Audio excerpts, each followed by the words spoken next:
It has been raining here in the Northeast for like 4 straight days. And so it's pretty topical. Now, a contractor new to Scanifly gave us a call and he asked me, he says, can you fly a drone in the rain?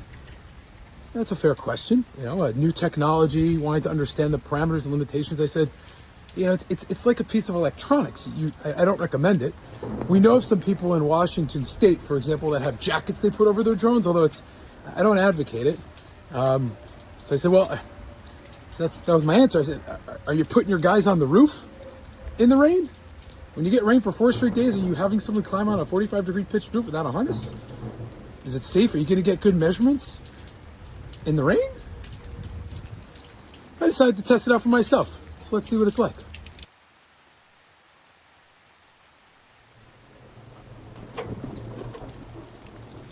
We're getting pretty high up there.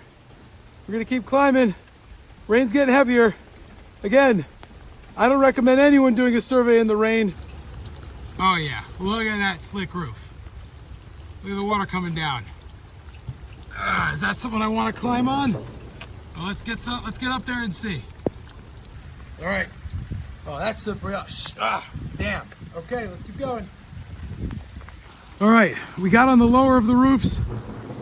It is very slippery here. There's even some moss. This is an older roof. And so again, I do not recommend doing survey work in the rain. I recommend coming back with a drone and minimizing your time on the roof. But I'm up here, it's raining, and this is not where anyone would like to be.